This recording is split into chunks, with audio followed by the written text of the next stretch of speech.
అక్క అక్క అక్క అమ్మా, అదిగో ప్రేమక్క పిలుస్తుంది.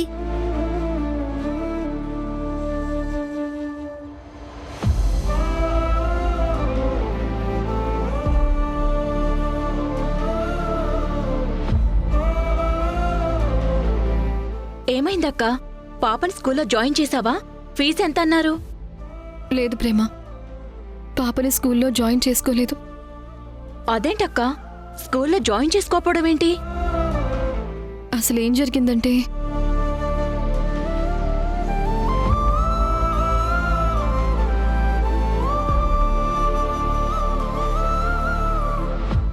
చూడు నీరజ, నువ్వు స్కూల్కే కాదు ఎక్కడికి వెళ్ళినా నువ్వు జైలు నుంచి వచ్చావనే విషయం మర్చిపోమ్మా.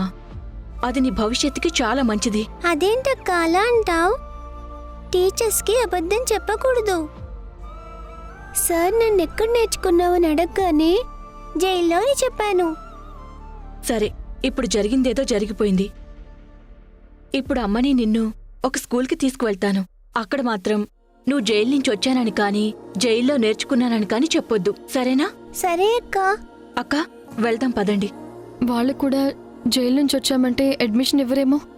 అక్క, మనం వాళ్ళకెందుకు చెప్పాలక్కా? చెప్పొద్దు, నేను చూసుకుంటాను. అది నాకు తెలిసిన స్కూల్ అక్క. పద, రా నీరజా.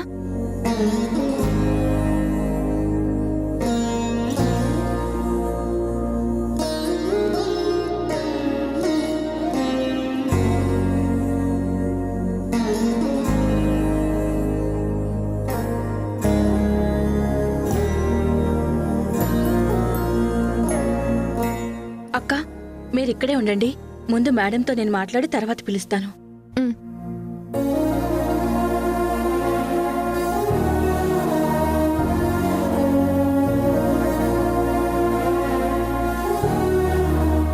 అమ్మా, నేను ఈ స్కూల్లో జాయిన్ అయితే రోజు వీళ్ళందరితో కలిసి ఆడుకోవచ్చా?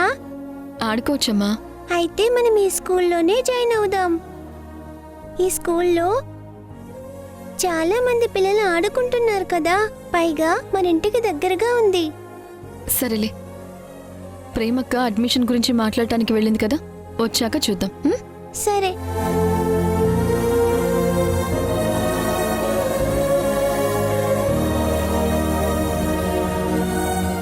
పదండక్క. సరే. పద, రండక్క. నమస్తే మేడం. నమస్తే అమ్మా. నమస్తే మేడం. నమస్తే, కూర్చోండి. కూర్చో అక్క.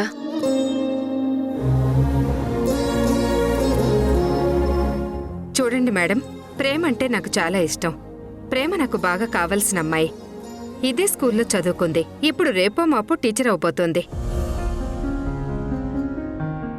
ఖచ్చితంగా తను మా స్కూల్లో టీచర్గా జాయిన్ అవుతుంది కూడా. తను మీ గురించి చాలా గొప్పగా చెప్పింది. అలాగే మీ బ్యాక్గ్రౌండ్ గురించి కూడా. మీరు ఎక్కడి నుంచి వచ్చారు, ఏంటి అనేది అన్ని వివరాలు చెప్పింది.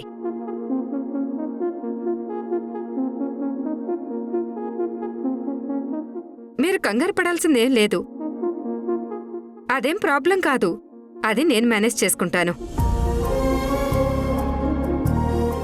చాలా థ్యాంక్స్ మేడం. చూడండి, ఇక్కడ ఒకే ఒక్క ప్రాబ్లం ఉంది. అదేంటంటే పాప ఇప్పటి వరకు ఏ స్కూల్కి వెళ్ళలేదు. కానీ ఇప్పుడు తన వయసు ప్రకారం తను సెకండ్ క్లాస్కి వెళ్ళాలి. ఎల్కేజీ, యూకేజీ, ఫస్ట్ క్లాస్ చదవకుండా డైరెక్ట్గా సెకండ్ క్లాస్లో వేయలేం కదా.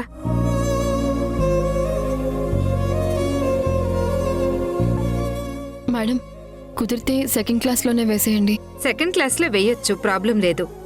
కాకపోతే ఏంటంటే ఈ జనరేషన్ పిల్లలు చాలా తెలివిగా ఉన్నారు. వాళ్ళకి సిలబస్ కూడా చాలా హెవీగా ఉంటుంది. పైగా సెంట్రల్ సిలబస్ ఇది. మరి పాప వాళ్లతో పాటు చదవగలదా? చదువు అంటేనే భయపడుతుందేమో అనిపిస్తుంది. అదే జరిగితే ఖచ్చితంగా పాప ఫెయిల్ అవుతుంది. బాగా ఆలోచించి ఒక నిర్ణయం తీసుకోండి. లేదు మేడం, నా కూతురు చదవగలదు. తను చాలా తెలివిగలది.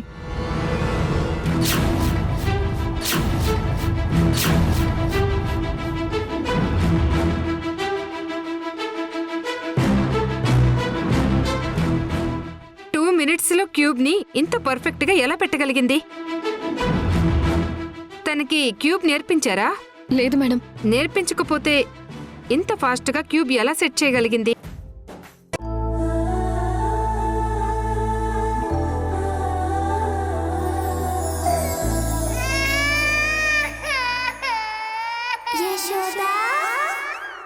అంటే నువ్వు స్కూల్లో జాయిన్ అయిపోయావా? ఓ జాయిన్ అయిపోయాను. మా స్కూల్ ఎంత బాగుందో తెలుసా? నేను గేమ్స్ చాలా బాగా ఆడతాను. సరే, మీ స్కూల్లో పిల్లలు ఎంతమంది ఉంటారు? చాలా మంది ఉన్నారు.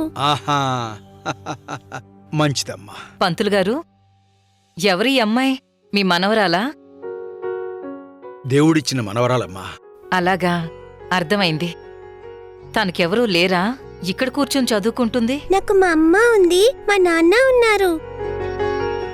మా అమ్మేమో మిషన్ కుడుతుంది, మా నాన్నేమో దుబాయ్లో ఉంటారు.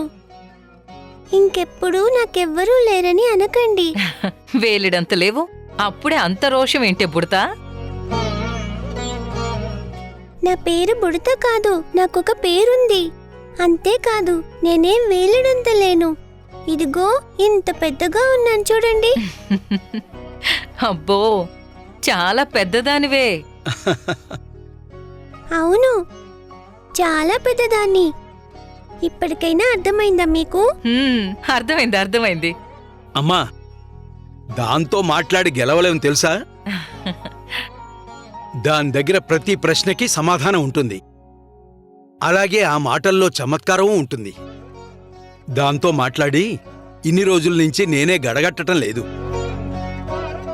మీరు దాంతో ఎక్కడ పోటీ పడగలరమ్మా?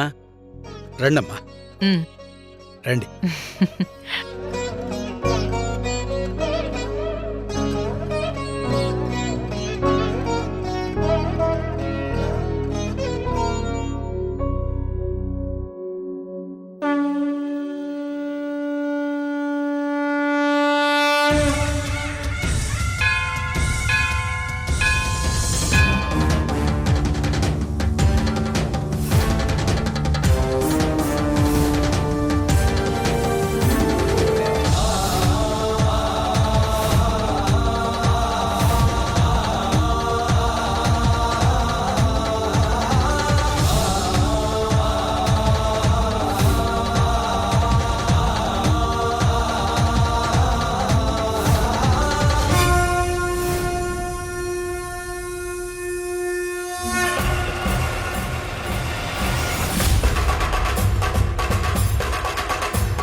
మీకేం కాలేదు కదా మేడం? క్షణకాలం ఆలస్యమై ఉంటే అది మీ తల మీద పడుండేదమ్మా. తల మీద పడితే ఇంకేమైనా ఉందా? ఎంత ప్రమాదం తప్పింది?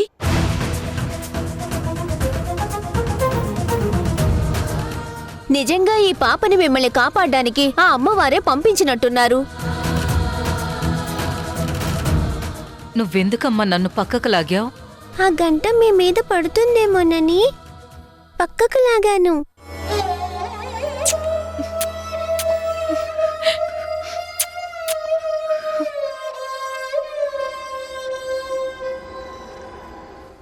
నిన్న దేవుడే నా కోసం పంపించినట్టున్నాడు. అవును, ఆ గంట నా మీద పడుతుందని నీకెందుకు అనిపించింది? ఆ గంట పడ్డం నువ్వు చూసావా? లేదు మేడం, ఎందుకో తెలీదు. ఉన్నట్టుండి నాకు ఏదోలా అయిపోయింది. తలనొప్పి వచ్చినట్టు అనిపించింది. కళ్ళు మూసుకున్నాను. అప్పుడు నాకు గంట మీరే కనిపించారు.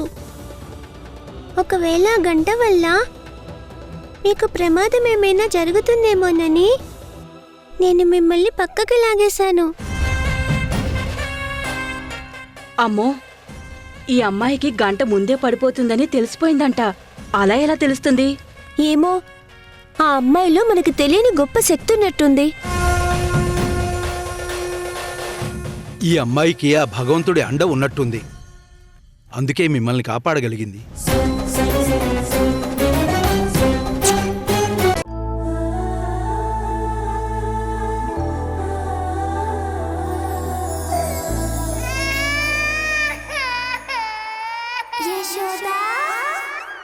ఏంటే నీ ధైర్యం? నీకు అమ్మా నాన్న లేరు.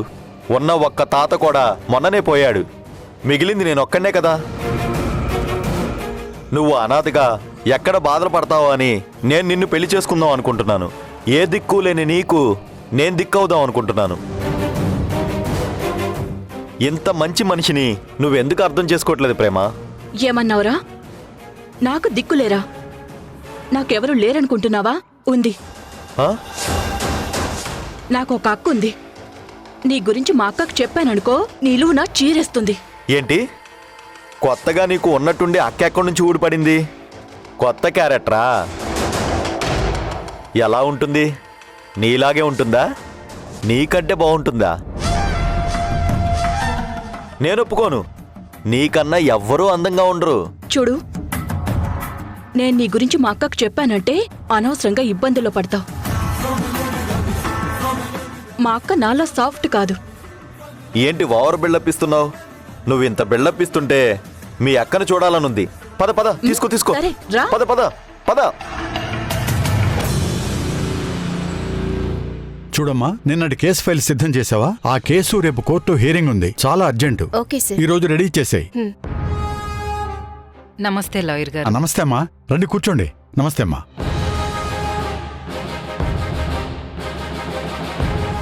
చెప్పండి అమ్మా. లాయర్ గారు, మీకు మా ఇంట్లో జరుగుతున్నవన్నీ తెలుసు కదా. ఆ యశోద వల్ల కొన్నేళ్ల నుంచి నా కొడుకు మానసిక క్షోభకు గురవుతుంటే నేను నవమి నరకం అనుభవిస్తున్నాం. అది పాపను వదిలిపెట్టమంటే వదిలిపెట్టదు. పాపే కావాలనుకుంటే నా కొడుకును వదిలిపెట్టమంటే నందాన్ని వదిలిపెట్టదు. అది నా కొడుకుతో కలిసి ఉండక అలాగే నా కొడుక్కి ఇంకొక పెళ్లి చేయనీకుండా అది చాలా తెలివిగా నాటకాలాడుతూ మమ్మల్ని తన దారిలోకి తెచ్చుకోవాలని చూస్తుంది. ప్రాణం పోయినా అది జరగదు, జరగకూడదు. కాబట్టి మీరే ఎలాగైనా దానికి మాకు ఎలాంటి సంబంధం లేకుండా చెయ్యాలి. ఎలాగైనా సరే దాన్నుంచి నా కొడుక్కి విడాకులొచ్చేలా చూడండి. దయచేసి ఈ ఒక్క సహాయం చేసి పెట్టండి. మేం జీవితాంతం మీకు రుణపడి ఉంటాం. అలాగే మీరడిగిన ఫీజుకి 10 రెట్లు ఫీజు నేనిస్తానండి. ఆ యశోదని విడాకులివ్వమ్మా అని బతిమలాడుకోవాల్సిన పరిస్థితి మాకుండకూడదు. దాని సంతకం అవసరం లేకుండానే మాకు విడాకులు రావాలి. చూడమ్మా, నాకు మీ కథ మొత్తం అర్థమైంది. యశోద లాంటి అమ్మాయిలు డబ్బుకు లొంగేవాళ్ళు కాదు. వాళ్లను లాతోనే కొట్టాలి. వాళ్ళు ఒక దారిలో వస్తే నేను 100 రకాల అడ్డుదారుల్లో వచ్చి ఆపేస్తాను. మీరు చెయ్యాల్సింది ఒకే ఒక్క పని. రేపొకసారి మీరు యశోదను ఫ్యామిలీ కోర్టుకు తీసుకురావాలి.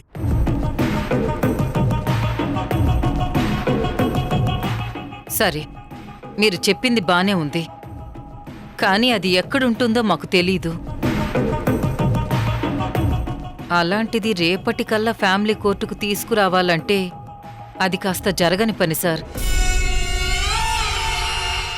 మాకు కొంచెం టైం ఇవ్వండి, 2-3 రోజులు. దాన్ని ఎలాగైనా వెతికి పట్టుకుంటాం. మీ ఇష్టం మేడం. మీరు ఎన్ని రోజులు కావాలంటే అన్ని రోజులు తీసుకోండి. కానీ ఒక్కరోజు ముందు మాత్రం నాకు ఇన్ఫార్మ్ చేయండి. నేను జడ్జి గారి పర్మిషన్ తీసుకోవాలి కదా. అలాగేనండి. ఇక అదే పనిలో ఉంటాం. థ్యాంక్ యూ లాయర్ గారు, థ్యాంక్ యూ సో మచ్. మీరు తండ్రి స్థానంలో ఉండి నా జీవితాన్ని చక్కబెట్టబోతున్నారు. కానీ నా మనసులో ఎందుకో భయం వేస్తుంది. ఆ యశోద కోర్టులో రకరకాల మాటలు చెప్పి జడ్జి గారిని కూడా మాయ చెయ్యాలని చూస్తుంది. అలాగే మేం ఒప్పుకోకపోతే ఎదురు తిరుగుతుంది, గొడవ చేస్తుంది, రచ్చ రచ్చ చేస్తుంది. మీరు అన్నదే జరిగితే విడాకులు రావటం ఇంకా సులువైపోతుంది. నేను కూడా అమ్మాయిని జడ్జి గారి ముందు కావాలనే రెచ్చగొడతాను. అప్పుడు జడ్జి గారికే అర్థమవుతుంది తను మంచి అమ్మాయి కాదని. మీరు నిశ్చింతగా ధైర్యంగా వెళ్ళిరండి. యశోదతో మీ అబ్బాయికి విడాకులు ఇప్పించే పూచి నాది. కాకపోతే ముందు మీరు యశోదను పట్టుకోండి.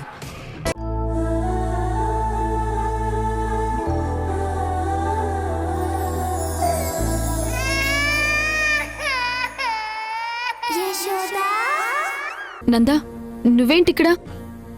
నేను మళ్ళీ కాల్ చేస్తాను. నేను చెప్పేది కొంచెం విను నందా. నేనెప్పుడు నిన్ను మోసం చేయాలనుకోలేదు. నీ ప్రేమని చూసి నేను కూడా ప్రేమించడం మొదలుపెట్టాను. నీ ప్రేమని పొందడం మొదలుపెట్టిన తర్వాత నేను జీవితంలో ఏం కోల్పోయానో నాకు అర్థమైంది. అప్పుడు నేను నిన్ను ప్రాణంగా ప్రేమించడం మొదలుపెట్టాను. నేను చెప్పేదంతా నిజం నందా. పాప మన బిడ్డే, సుబ్బరాజు బిడ్డ కాదు నందా. నా మాట విను నందా, ఒక్కసారి నా మాట విను. పాపతో మాట్లాడి చూడు. దాని మాటలు కానీ దాని తెలివితేటలు కానీ అంతా నీవే నందా. రోజు అమ్మ నాన్న ఎక్కడున్నారు, ఎప్పుడు చూపిస్తావు, నాన్నతో నన్ను ఎప్పుడు మాట్లాడిస్తావని అడుగుతూ ఉంటే అబద్ధాలు చెప్పలేక నిజం దాచలేక చచ్చిపోతున్నా నందా. ఏంటి యశోద, జోక్ చేస్తున్నావా? నీకు అబద్ధాలు చెప్పడం కొత్త ఏంటి? నువ్వు అబద్ధాల్ని మాత్రం చాలా సులువుగా ఆడేస్తావు కదా. పాపకి బహుశా నా తెలివితేటలు కాదు, నీ తెలివితేటలు వచ్చుంటాయేమో. లేకపోతే ఆ రౌడీ వెధవ సుబ్బరాజు గారి తెలివితేటలు వచ్చుంటాయేమో. ప్లీజ్ నందా, మాటకి ముందు ఒకసారి సుబ్బరాజు టాపిక్ తీసుకురాకు నందా.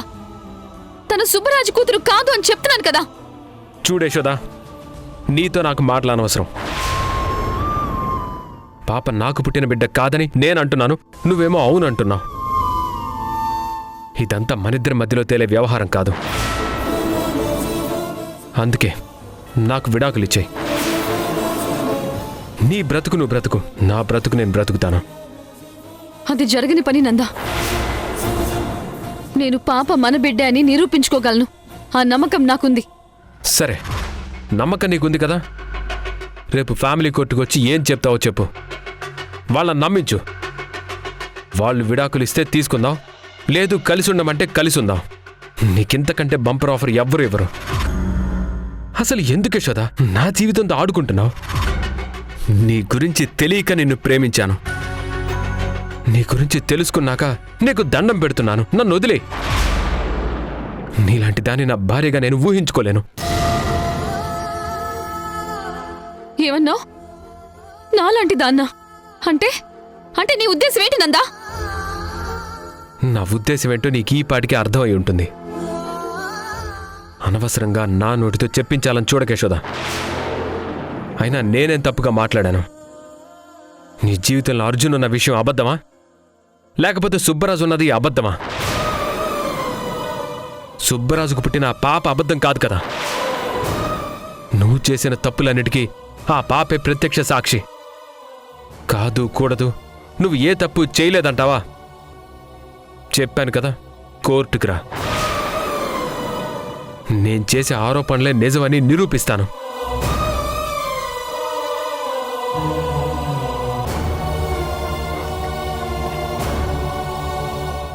వీళ్ళిద్దరేంటి ఇక్కడున్నారు? ఏంటి నందా, ఏమైంది? ఏం లేదు నామి, వదిలే. ఇంతకీ యశోదకి ఫ్యామిలీ కోర్టు మ్యాటర్ చెప్పావా? చెప్పాను, కానీ ఉలుకు పలుకు లేదు. ఏదేదో ఎక్స్ట్రాలు మాట్లాడుతోంది. ఏంటి యశోదా, నీకు చాలా నమ్మకం ఉంది కదా నువ్వు తప్పు చేయలేదని. అలాగే ఏ విషయంలోనైనా సరే నువ్వు గెలుస్తావని. రేపు కోర్టుకి రా, చూసుకుందాం. వస్తాను, ఖచ్చితంగా వస్తాను. నేను ఏ విషయంలోనూ తప్పు చేయలేదని నన్ను నేను నిరూపించుకుంటాను. నీ గురించి కోర్టుకి చెప్పి నందాని నా వాడిని చేసుకుంటాను. అది జరగని పని యశోదా. అలాగే కలలు కంటూ ఉండు. అసలే చీకటి పడుతుంది కదా, తెల్లవారే వరకు కలలు కంటూ ఉండు. తెల్లవారాక కోర్టుకొచ్చేయ్. కోపంగా చూసినంత మాత్రం లాభం లేదు యశోద. నువ్వు చేసిన తప్పులే నిన్ను దహిస్తున్నాయి. ఇంకా ఇక్కడే నిలబడ్డావేంటి? వెళ్ళు. నీలాంటి ఆడద అసలు ఈ భూమి మీద ఉండకూడదు. అయినా నీకు ఒక్క మగాడు సరిపోడా యశోదా? ఎంతమంది మగాళ్ళు కావాలి?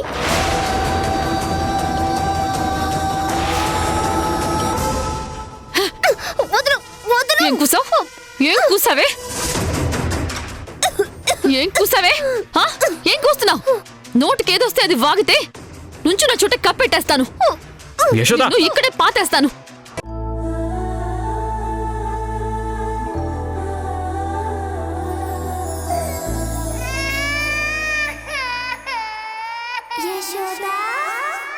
నీ బిడ్డకు తండ్రి కాని వాడిని తండ్రి అని నమ్మించడానికి ఎందుకు నీ ప్రయత్నాలు చేస్తున్నావు? నీ బిడ్డకు తండ్రి సుబ్బరాజు అనే ప్రూఫ్ మా దగ్గర ఉంది.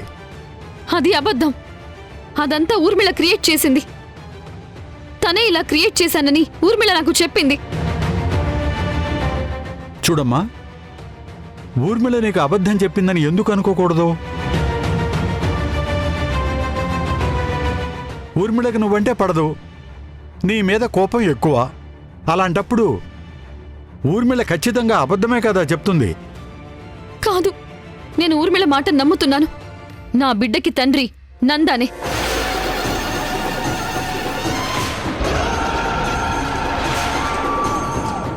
సరే, నీ బిడ్డకు తండ్రిని అందానే అనుకుందాం. ఒకసారి సుబ్బరాజుని ఊర్మిళని తీసుకొస్తావా?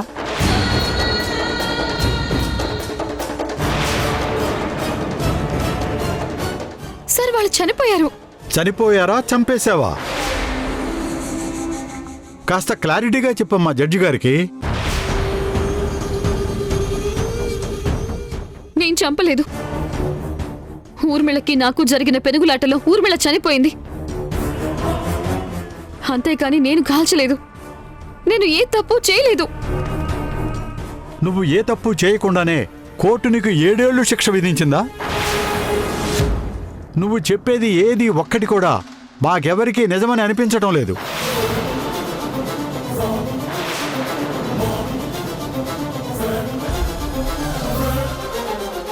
అసలు నేను మెయిన్ కోర్టుకే తీసుకురావాల్సింది. కానీ ఇలా కౌన్సిలింగ్ చేస్తున్నట్లు ఎందుకు చేస్తున్నామో తెలుసా? నా క్లయింట్కు సమాజంలో ఉన్న మంచి పేరు పోకూడదని. అలాగే నువ్వు కూడా ఒక ఆడపిల్లవు కాబట్టి నీ తప్పు నువ్వు తెలుసుకుని డైవర్స్ ఇచ్చేస్తావని జడ్జి గారిని రిక్వెస్ట్ చేసి కౌన్సిలింగ్ లాగా దీన్ని ఏర్పాటు చేశాము. కానీ నువ్వు నీ పద్ధతి మార్చుకోకుండా అన్ని అబద్ధాలే చెప్తూ ఉన్నావు. నువ్వు చేసిన ఎన్నో పనుల్ని నందా కాబట్టి భరిస్తూ వచ్చాడు. ఇప్పటికైనా మించిపోయింది లేదు. నువ్వు చేసింది తప్పు అని ఒప్పుకునే నీ బిడ్డకు తండ్రి నందా కాదు అని జడ్జి గారి ముందు చెప్పి నీకు భరణం కింద ఎంత కావాలో అడిగి తీసుకో. అప్పుడు నీ జీవితం బాగుంటుంది, నీ బిడ్డ జీవితం కూడా బాగుంటుంది, అలాగే నందావాళ్ళు కూడా బాగుంటారు.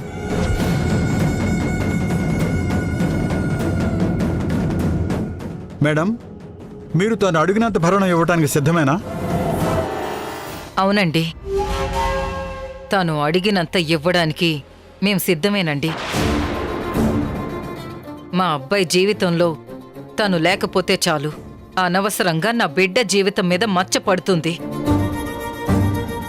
తనకి ఏ సంబంధం లేని బిడ్డకి తండ్రి అని ఈ సమాజం అంతా కోడై కూస్తుంది. అది భరించడం మా వల్ల కావట్లేదు. దయచేసి మా అబ్బాయికి డివోర్స్ ఇప్పించండి.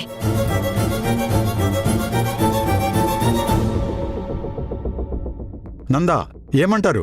మీ అభిప్రాయం చెప్పండి. మా అమ్మ చెప్పిందే నేను చెప్తున్నాను సార్. నాకు తనతో కలిసి ఉండాలని లేదు. అలాగే తను ఎంత అడిగినా భరణం ఇవ్వడానికి నేను సిద్ధమే. ఎందుకంటే ఆ బిడ్డ సుబ్బరాజు కూతురు కాబట్టి, నా బిడ్డ కాదు కాబట్టి. నో నో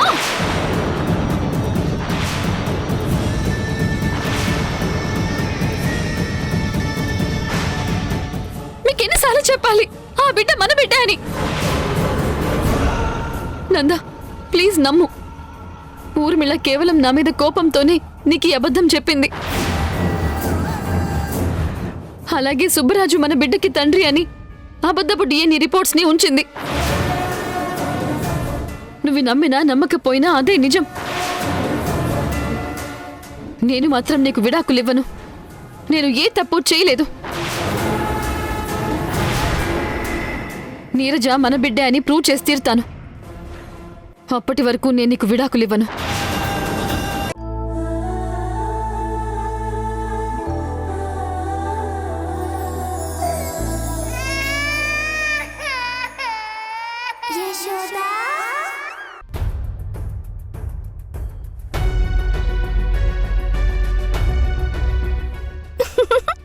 చూడు,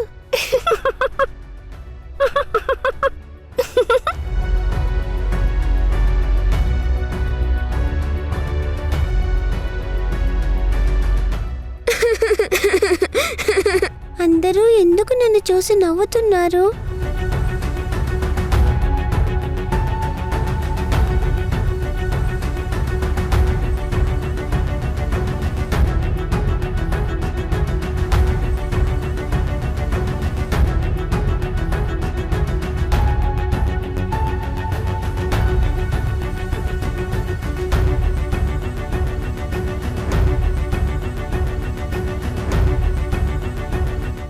నువ్విక్కడ కూర్చోవద్దు, వేరే చోటుకు వెళ్ళి కూర్చో.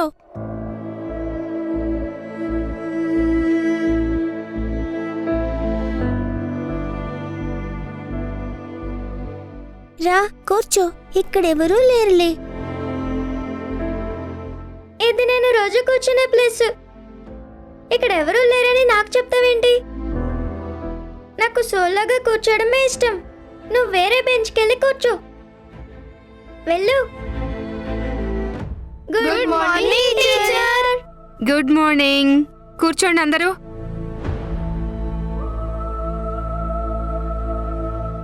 నిన్న చెప్పినవన్నీ ఏవైతే క్లాసులు చెప్పానో వాటన్నింటి మీద ఈ రోజు మీకు ఎగ్జామ్ ఉంటుంది. అందరికీ 15 మినిట్స్ టైం ఇస్తున్నాను. ఒకసారి అందరూ బుక్స్ చెక్ చేసుకోండి. అలాగే టీచర్.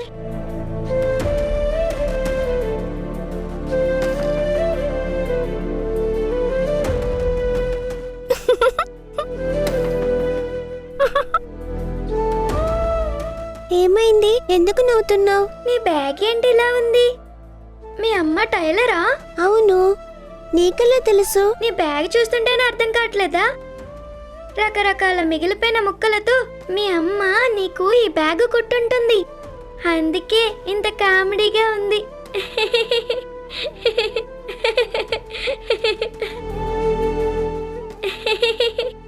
ఏంటి మీరిద్దరూ క్లాస్ వినకుండా నవ్వుకుంటున్నారు?